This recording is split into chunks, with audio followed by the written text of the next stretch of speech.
Olá, sejam todos bem-vindos ao nosso canal Elisete na Janela da Alma. Se você não é inscrito em nosso canal, inscreva-se, compartilhe para que chegue a mais pessoas o nosso trabalho e possa auxiliar sobremaneira os portadores de dislexia e deficiências visuais. Hoje continuaremos com a terceira parte do nosso audiobook, Semelhanças entre o Budismo e o Cristianismo. Contribuição ecumênica do Oriente para o Ocidente de Francisco Adalberto Alves Sobreira, Ceará, 2025. 2.7 A disseminação do conhecimento. Ambas as religiões disseminadoras em nível mundial, talvez devido ao fato de terem sido radicalmente reformadoras, trazendo a última palavra em espiritualidade para suas épocas. A orientação de Buda para a divulgação dos seus ensinamentos foi mais doce que a de Jesus, provavelmente porque em sua época e região a violência era bem menor. É de se frisar que Buda recebeu o apoio de muitos reis ávidos de conseguirem atingir a iluminação, ao contrário de Jesus, que foi assassinado devido à velha forma de política podre que derrama o sangue daqueles que ameaçam a intenção do poder perpétuo. A orientação de Buda foi a divulgação através da alegria, mas apenas para os que quisessem. Buda orientou seus discípulos a se reunirem todos os que quiserem escutar as doces palavras da lei, estimulando os incrédulos a receberem a verdade e encher de alegria seus corações. Karishnanda, 1998, página 110. A premissa do cristianismo com Jesus já foi mais amarga, para uma época sangrenta, escravocrata, ameaçadora. Entende Jesus que o preconceito e o desprezo irão liderar a recepção aos apóstolos, preconizando extrema prudência como alerta às armadilhas dos inimigos ocultos, e usa até mesmo um tom de ameaça para o futuro castigo dos desprezadores de sua reforma. Em qualquer cidade ou aldeia em que entrardes, procurai saber quem nela é digno e hospede-vos aí até que vos retireis. E ao entrardes na casa, saudai-a. Se a casa for digna, desça sobre ela a vossa paz, mas se não for digna, torne para vós a vossa paz. E se ninguém vos receber, nem ouvir vossas palavras, saindo daquela casa ou daquela cidade, sacode o pó dos vossos pés. Em verdade vos digo que no dia do juízo haverá menos rigor para a terra de Sodoma e Gomorra do que para aquela cidade. Eis que vos envio como ovelhas ao meio de lobos. Portanto, sede prudente como as serpentes e simples como as pombas. Mateus 10, 11, 16. Em seu afã de difundir-se mundialmente, o cristianismo tornou-se uma religião de prosélitos, que consiste na técnica de converter o maior número possível de adeptos, aderindo-os no novo engajamento religioso. O proselitismo, na história, foi feito mediante as milhares de missões evangelizantes, não se furtando da utilização das ameaças, assassinatos e outros crimes hediondos, especialmente contra os indígenas. Para Evaldo Pauli, da Universidade de Santa Catarina, este foi um vício oriundo da cultura judaica, onde os judeus saíam de seu mundo helênico e romano para convertê-los ao judaísmo. Pauli, 2005. Esse proselitismo, além de criar tensões entre os outros grupos religiosos pejorativamente definidos como pagãos, necessitou do estabelecimento de dogmas para evitar ou adiar a perda dos fiéis de sua escuderia, para que assim não houvessem a ousadia de novas teorias ou interpretações que viessem a balizar a cúpula cristã. Ao contrário do cristianismo, a disseminação mundial do budismo tornou-o sincrético com as demais culturas com as quais se envolvia, adaptando-se e mesclando-se com as tradições culturais e religiosas locais, como, por exemplo, no Japão, que adotou várias tradições do shintoísmo. Até nossos dias, o budismo considera o sincretismo algo salutar para a sua religião, como se o próprio budismo crescesse com isso. O budismo realmente não consegue ser uma religião de multidões em todos os locais que passa. A grande maioria dos grupos budistas brasileiros não passa de 50 integrantes. Isso é ocasionado devido à forma de divulgação do budismo, através unicamente de palestras e artigos em revistas ou internet. O budismo considera um missionário como um erro bastante grave, algo totalmente inadmissível, pois se alguém tenta propagar sua religião e o outro faz o mesmo, tornando-se ambos concorrentes, e vêm os conflitos. Dalai Lama, 2001, a página 198. O cristianismo, que herdou o espírito dominador dos judeus e romanos, passou a escravizar povos e desprezar as outras religiões. E no século XVIII, passou a definir a palavra sincretismo como algo totalmente negativo, como a reconciliação ilegítima de pontos de vistas teológicos opostos, ou heresia contra a verdadeira religião. Ferretti, 1995, página 113 a 130. Assim, o budismo tornou-se sincrético e o cristianismo violentamente sectário. Seriam dois extremos de uma mesma linha. O ideal seria um meio termo entre o sincretismo e o sectarismo.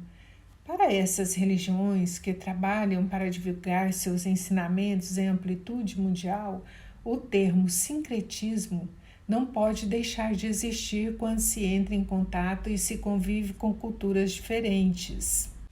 Embora o cristianismo e o budismo tenham chegado a essas culturas trazendo uma nova tecnologia espiritual, jamais poderiam esmagar toda uma cultura tradicional de uma religiosidade que já existe e que permite o desenvolvimento de muitos aspectos morais incipientes nas novas culturas. Assim, aconteceu com os espanhóis ao catequizarem os indígenas maias e incas, e os portugueses com os nossos aborígenes. Vieram como culturas superiores para ensinar o verdadeiro Deus, pois consideravam que esses nativos selvagens adoravam deuses falsos. Com o passar do tempo, consideraram os índios como almas perdidas e chegaram a concluir que os nativos eram seres sem almas. Só que os indígenas possuíam um sistema comunitário 1000 vezes mais solidário que os invasores. Além de terem um cuidado e adoração extrema com todas as formas de vida, pois viam Deus em tudo. Não poluíam e só matavam os animais que eram necessários à sua alimentação. Viviam em grande harmonia entre si e com a natureza. Um verdadeiro paraíso. Os invasores trouxeram apenas a mentira, politicagem, corrupção, armas, estrupos, torturas, desmatamento, exploração e guerra. Conclusão? eram os nativos mais cristãos que seus dominadores, e estes ainda consideravam sua religião superior, como ainda até hoje consideram. Tal influência se nota na própria cultura ocidental, que classifica outras religiões antigas como mitologias e apresenta os termos divindades e deuses com as iniciais em letras minúsculas, escrevendo unicamente com a inicial maiúscula o deus do monoteísmo, como se apenas para este último houvesse respeito e realidade, sendo os deuses das outras religiões meras invenções. E quais são os problemas trazidos pelo sincretismo? Que religião se queixa de ter mesclado elementos de uma nova cultura na sua? Os africanos foram estraçalhados em suas culturas, trazidos algemados em imundos navios para nossas terras e considerados inferiores à espécie humana. Para poderem adorar suas divindades, tiveram que sincretizá-las com os santos cristãos. Mesmo assim, os grupos religiosos africanos da nossa atualidade em nada se queixam no sincretismo. Mas o cristianismo dominador teme e abomina o sincretismo, considera-se livre dele, uma cultura pura sem as misturas das outras religiões, e isto é o que o afasta tanto do ecumenismo. Conta Thich Nhat Hanh, monge zen budista, a quem nos referimos anteriormente, que em uma conferência de teólogos e professores de religião, um cristão indiano falou no microfone: "Vamos ouvir falar maravilhas de várias tradições, mas não vamos fazer uma salada de frutas." Quando foi a vez de Thich falar, sua primeira frase foi: "Uma salada de frutas pode ser deliciosa." Após, compartilhou a Eucaristia com um padre amigo seu, para horror dos cristãos que estavam no recinto. Han, 1997, página 23. Por mais esforço e violência que se faça, é impossível entrar em contato com outra cultura sem sofrer influências. Por isso, nas palavras do célebre Leonardo Boff, é impossível a ausência de sincretismo em qualquer cultura religiosa que ultrapasse nações. A Igreja, em sua estrutura, apresenta-se tão sincrética como qualquer outra expressão religiosa.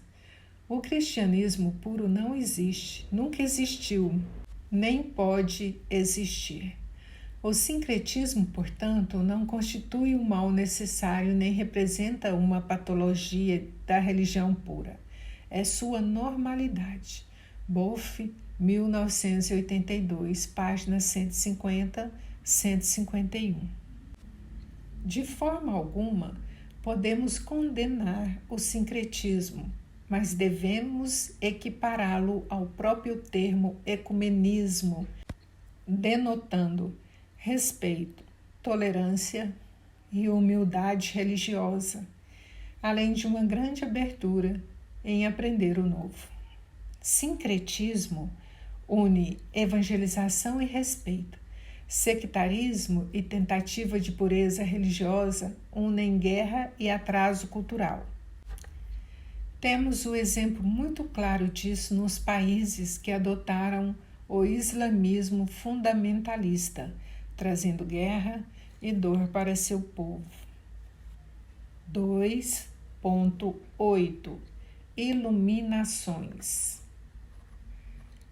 A iluminação é definida no budismo como a descoberta da natureza própria da mente, de natureza celestial, onde, através de intensos esforços, as nuvens ilusórias se desvanecem e a pessoa consegue ver a realidade tal como ela é. Rinpoche, 1999, página 74.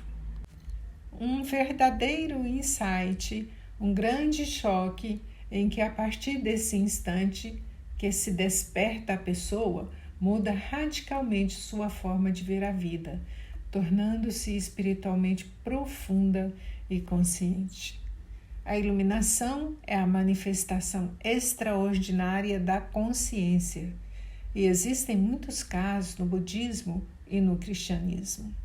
Buda, após receber orientações dos maiores mestres da época, Arada e Uraka, Karishnanda, 1998, página 50, e praticar as maiores mortificações, resolveu abandonar os métodos usuais e sentar embaixo de uma árvore, decidindo só se levantar após se iluminar. Ao conseguir compreender a verdade integral da vida, libertou-se das cadeias da ignorância, acabando definitivamente com o sofrimento e frustração, adquirindo uma paz permanente e imortal. Rinpoche, 1999, páginas 75 e 85. Santideva, um dos maiores filósofos budistas, era considerado um grande preguiçoso no templo que morava na Índia, pois não memorizava nada dos textos sagrados, irritando seus colegas monges. O abade o advertiu que, se na manhã seguinte ele não recitasse de memória as escrituras, seria expulso do templo. À noite, o abade foi até a cela onde estava Santideva, dormia e lhe ensinou um mantra, palavra sagrada, de Manjushri, o Buda da sabedoria, que deveria ser recitada a noite inteira, para que assim obtivesse a ajuda divina e na manhã seguinte conseguir cumprir o dever de monge. Amarrando sua gola com uma corda no teto para que assim sua famosa preguiça não tombasse no chão. Santideva orou com o mantra a noite inteira, mas ao nascer o sol, viu que não estava nem um pouco mais esperto. Em alguns instantes teve a visão da divindade chamada Buda Manjushri, que lhe concedeu a realização de cada qualidade da perfeita sabedoria. Ao dirigir-se ao palanque que tinha como plateia o próprio rei, pediu silêncio e perguntou ao rei se queria que ele recitasse um texto da escritura ou algo original. O rei, sabendo da má fama de Shantideva, solicitou com ironia que fizesse algo de sua autoria. Assim, Shantideva começou a recitar um dos mais famosos textos budistas, O Guia para o Modo de Vida, de Bodhisattva. Ao terminar o último capítulo, levitou e desapareceu nas nuvens. Shantideva, 1998, páginas 51, 57. Dentro do cristianismo, temos a história de Moisés, que teve sua vida comum mudada para líder espiritual, depois do diálogo com um anjo em forma de chama de fogo e uma sarça ardente. Êxodo 3,1-14. Temos também mudanças especiais que se assemelham às experiências da iluminação para os apóstolos, o dia que mudou suas vidas, dando-lhes mais capacidades, foi o dia de Pentecostes, quando ficaram cheios do Espírito Santo. Atos 2,1-4. Saulo muda de ser e de nome no caminho para Damasco, após a visão de Jesus. Atos 9,1-8. Para o lama budista americano Surya Das, que tem sua origem tradicional no judaísmo, tornando-se posteriormente um instrutor do budismo tibetano, esta é uma autêntica experiência da iluminação. Define ainda: a iluminação é um processo não diferente de Deus. Das 2001, página 26. Francisco de Assis obtém seu grande momento espiritual quando ouve uma voz ordenando que restaure a capela de São Damião. Após esse fato, renuncia a todos os bens, veste-se como eremita e começa a reforma. Abraça a pobreza e vence a si mesmo indo pedir esmolas. Sociedade 2005.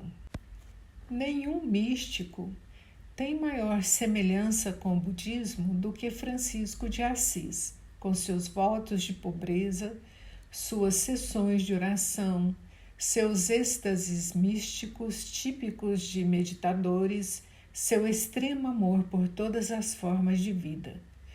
O budismo reverencia todos os seres como divinos, e Francisco os diviniza como irmãos, desde o sol e a lua até os animais e plantas. Boff, 1999, página 168 a 170. Tudo para Francisco é extremo cuidado, sendo hoje esta a tônica da teologia da libertação para poder salvar a natureza da destruição do homem. Todas as experiências dos santos e místicos não poderiam passar despercebidas como autênticas experiências de iluminação. O Ocidente apenas aceita essas experiências para pessoas que já faleceram, a ponto algumas correntes teológicas afirmarem que a revelação de Deus acabou com os apóstolos, restando para nós unicamente os escritos da Bíblia. No Oriente, a tradição das experiências pessoais de revelação de Deus continua no contato entre mestres e discípulos, renovando suas práticas e deixando acesa a chama da iluminação. 3. Semelhanças doutrinárias. Entrando no campo da doutrina, exploremos a síntese conceitual, comparativamente das duas culturas, mesmo que afastada por séculos e por costumes. Exporemos ainda os aparentes conflitos entre fé e iluminação, e a comparação entre a negação de si mesmo com a doutrina do vazio. Como se não bastasse, percorreremos também o porquê das diferenças teístas e ateístas das duas religiões, conseguindo ainda encontrar respaldo para mostrar os mais variados aspectos de irmandade do Oriente e do Ocidente. 3.1. O primeiro discurso. O primeiro discurso marca a entrada na vida pública dos mestres, uma das mais importantes fases da missão. Jesus dá o seu primeiro discurso para uma grande multidão, mas Buda dá para apenas 5 monges, pois entendia que apenas eles teriam capacidade de compreender facilmente a revolução espiritual que estaria por vir. O primeiro discurso de Jesus, o Sermão da Montanha, trata de consolar e mostrar a praticidade do caminho espiritual, ter um coração puro e ser misericordioso. Consola ainda os que choram, os que têm fome de justiça e os injuriados. Promete também grandes recompensas aos que forem perseguidos por causa do Cristo. Mateus 5,1-14.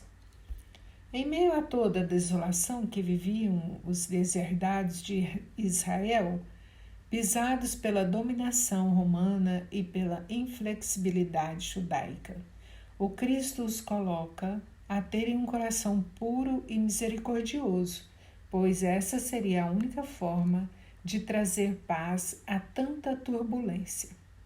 O ódio gera mais ódio, e se não houver a misericórdia, perdão e compaixão, todos se autodizimarão.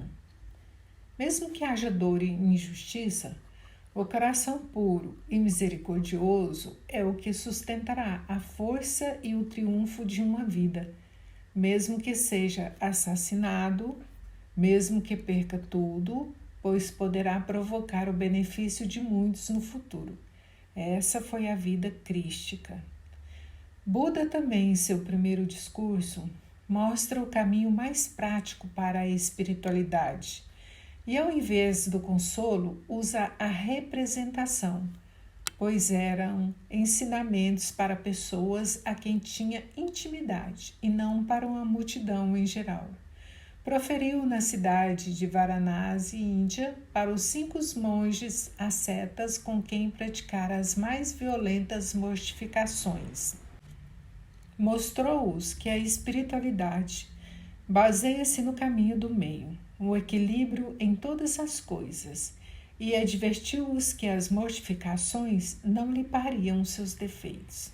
Sendo vãs, a personalidade persiste em desejar os prazeres do mundo e dos céus. Karishnanda, 1998, página 78-79. O equilíbrio entre o material e espiritual sempre foi um grande desafio para todos que buscam com afinco o caminho espiritual ou a vida da iluminação. Os monges, ascetas, amigos de Buda, acreditavam que deveriam praticar com todo o seu sangue unicamente a via espiritual e que só assim atingiriam a meta. Embora Buda mostrasse que estavam enganados, seus esforços não foram em vão, pois Buda os considerou como os únicos que estariam aptos a compreenderem a revolução que iriam empreender. Por isso que os 5 ascetas praticavam com verdadeira sinceridade e não para se exibirem aos outros, mostrarem-se superiores ou para adquirir orgias ou riquezas espirituais. Buda viveu em um mundo de ascetismo fanático, mas que buscava a Deus mesmo que fosse com os maiores sacrifícios. Jesus, porém, conviveu em um mundo contaminado pela política, exploração, injustiça e violência. Esses foram os motivos por que Jesus transmite consolo e fé, e Buda receita o equilíbrio e a harmonia da vida material e espiritual. 3.2 A síntese dos ensinamentos por eles mesmos. Segundo seus próprios fundadores, em que se resumem os ensinamentos cristãos e budistas? Podemos encontrar uma forte semelhança também entre a síntese de todo o conhecimento de Buda e Jesus, que provocaram a revolução de suas culturas. Buda, na Índia, luta contra a exclusão da espiritualidade das castas inferiores e abole a idolatria, entrando em conflito com os brahmanes que detinham o monopólio do ensinamento religioso da tradição hinduísta, Toynbee, 2005. Entra também em conflito com os líderes ascetas, pois viu o equilíbrio como o único caminho sólido espiritualmente, abrindo também o leque espiritual para aqueles que não queriam se afastar da vida social. Também teve um radical desinteresse teológico em favor do problema existencial, pois era uma época em que se contestava a existência dos deuses. Piaça, 1991, página 278.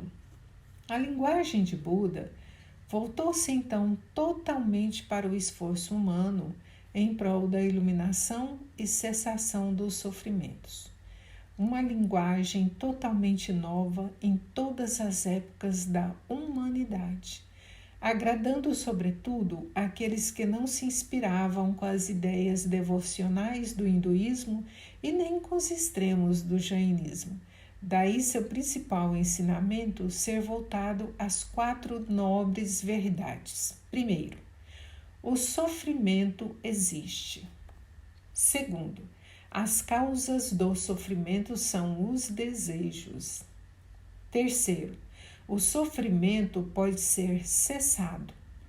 Quarto, a forma para a eliminação dos sofrimentos é o caminho óctuplo: compreensão correta, intenção correta, fala correta, ação correta, meios de subsistências corretos, esforço correto, atenção correta e meditação correta. Karishnanda, 1998, páginas 70 e 71. As 3 primeiras verdades são para reforçar a importância de se praticar a 4ª nobre verdade, o caminho espiritual denominado de óctuplo. O caminho óctuplo possui ainda 3 subdivisões: treinamento de sabedoria, ética e meditação. Compreensão e intenções corretas pertencem ao treinamento de sabedoria. Fala, ação e meios de vida corretos são o treinamento em ética. E o esforço, atenção plena e meditação corretas fazem parte do treinamento em meditação. A compreensão correta engloba o estudo do apego, insatisfação, karma, samsara, eu, vazio, impermanência e morte. A doutrina da impermanência é um dos assuntos mais destacados, pois, segundo esta, tudo não passa de uma ilusão, pois tudo nasce e morre. E se a pessoa não se aprofunda na meditação sobre a impermanência, verá como verdadeiras as coisas ilusórias, gerando apego à família, bens materiais, etc. E verá como ilusórias as coisas verdadeiras, como, por exemplo, o esforço do progresso interno que permite à pessoa sair do ciclo de dor da vida. A intenção correta engloba as diversas técnicas para desenvolver o coração bondoso e compassivo, com práticas de imaginações e reflexões. Esse é o treinamento em sabedoria para conseguir ver a realidade dos fenômenos. Das 2001, página 108 a 182. O treinamento em ética objetiva uma vida de acordo com os preceitos sagrados. A fala correta ensina os benefícios de dizer a verdade, não falar dos outros e a utilização dos mantras. A ação correta ensina a agir com generosidade, tentar não matar nenhum ser vivo, não se embriagar e não utilizar equivocadamente a energia sexual. Utilizar indevidamente a energia sexual seria o relacionamento sem sentimentos, por puro prazer carnal, em que se vê a pessoa com desprezo apenas como um objeto de satisfação orgânica. Tal procedimento vai contra os ensinamentos do tantrismo budista. O meio de vida correto ensina a ter uma profissão que não prejudique os outros, como vender bebidas alcoólicas. Aos monges era permitido viver de esmolas dos leigos budistas nos países orientais, pois as crianças desde cedo eram educadas a darem esmolas. Mas com a vinda do budismo para o Ocidente, em que não há uma educação e veneração de sustentar monges devido à avareza ocidental e os inúmeros escândalos de líderes religiosos, exploradores da boa-fé, os monges passaram a aprender profissões e se sustentarem como qualquer outro cidadão. Das 2001, página 183 a 277. Adentrando ao treinamento em meditação, temos o esforço correto, que foca o esforço de controle e percepção mental, para estudar os pensamentos negativos, como evitá-los e como desenvolver os pensamentos positivos. A atenção e concentração plena ensinam as técnicas de concentração como postura, respiração, forma de olhar, como não dormir na prática e como diminuir a agitação mental. A meditação correta ensina as técnicas de meditação, como, por exemplo, a técnica de observar a respiração, ou de observar os pensamentos, ou de imaginar a própria morte, ou de utilizar perguntas sem respostas, como, por exemplo, onde eu estava antes de nascer? Das 2001, página 278 a 395. Jesus também reformou sua época e a maneira como era vista a espiritualidade, com seus inúmeros rituais e a prática adoção de sistemas de castas pelos escribas e fariseus que fechavam as portas aos párias do judaísmo. Simplifica o judaísmo com todas as suas leis, profecias e rituais em um único ponto. Amar a Deus de todo o teu coração e ao próximo como a ti mesmo. Mateus 22,34-40. A coluna vertebral do cristianismo está na abertura do coração e a do budismo está na disciplina mental. A evidência em amar Deus de todo o teu coração implica em uma devoção que acha forças onde não existe nada, que galga conquistas pessoais onde o ser humano não conseguiria supor conseguir, que acumula virtudes para chegar o mais próximo possível à perfeição, que luta contra seus conflitos para não se afastar de sua meta perfeição. Este é o sentido da devoção a um ser superior, pois, do contrário, o ser humano poderia não ter um ideal tão elevado a conquistar. Quem seria um exemplo humano de maior ideal? Júlio César? Napoleão? Nietzsche? Seriam ideais por demais pequenos quando comparados ao ser superior que criou tudo. Só amando Deus de todo o seu coração é que alguém conseguiria entregar sua honra e corpo para dar esperança e força para uma multidão que não conhece. No entanto, amar unicamente a Deus pode jogar o indivíduo em um enclausuramento social, sem poder utilizar todo o potencial desenvolvido na sua busca pela proximidade da perfeição.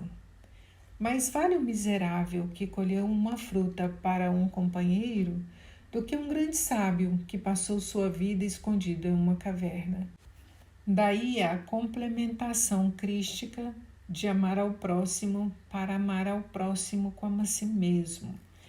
Esse amar ao próximo como a si mesmo pode ressoar como algo extremamente ególatra, vaidoso e narcisista, mas o sentido jamais poderia ser esse. Amar a si mesmo indica fazemos aquilo que seja o melhor para nós, sempre e a todo instante. Seria o correto discernimento entre o que é ilusório e o que é real. Trabalhar toda uma vida para ter conforto material, passando por cima dos outros, não seria amar a si mesmo, pois se dedicou a algo ilusório, que a qualquer momento pode se desvanecer e que no futuro provoca irremediavelmente a solidão e o desprezo dos outros, provocando uma vida inútil e desprezível. Não raro muitos que levam a vida assim se suicidam. Não possuem paz. Amor devocional deve gerar um amor engajado no social. Dedicar-se ao real seria o próprio aprimoramento pessoal e interior, em prol do engrandecimento da humanidade em todos os seus aspectos. Isso é o que qualquer um poderia fazer de melhor para si, e não a vida materialista que implicaria consequentemente na destruição e sofrimento de muitas pessoas e da própria natureza em si, que é o que acontece hoje em nosso planeta massacrado. o homem destruindo tudo, todos e a si mesmo. Pelo prazer momentâneo e ilusório, o homem se suicida ao assassinar a natureza e seus semelhantes.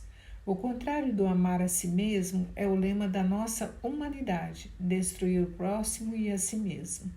Os 4 votos budistas feitos quando o neófilo decide ingressar nas fileiras do budismo espelham fortemente que o campo do possível é a completa mediocridade, incondizente com a energia do esforço pessoal ou espiritual a ser conquistada no cotidiano.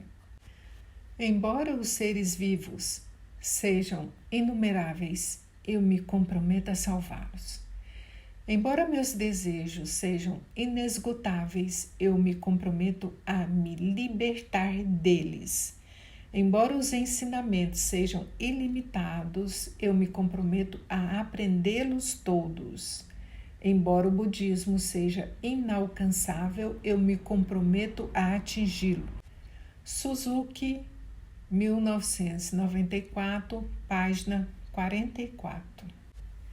Jesus, assim como Buda, resume sua síntese do caminho espiritual também no esforço humano, independente de graça ou recompensa divina.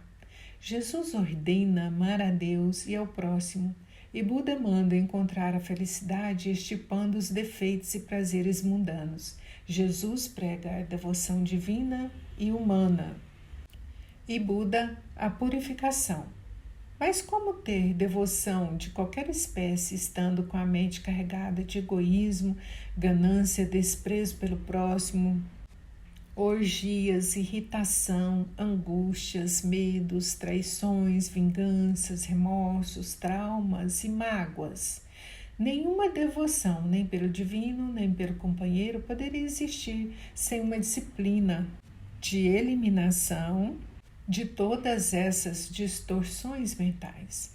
Não seriam, então, os 2 caminhos, técnicas diferentes e complementares com o mesmo objetivo? Jesus resumiu seu ensinamento em uma oração e Buda em 4. Isso indica que o cristianismo prima pela simplicidade de conceitos, em quantidade muito menor que o budismo. Só para se ter uma ideia, Buda ensinou 84.000 técnicas para a iluminação. E por hoje ficamos por aqui. Até a próxima continuação e última parte. Muita paz a todos.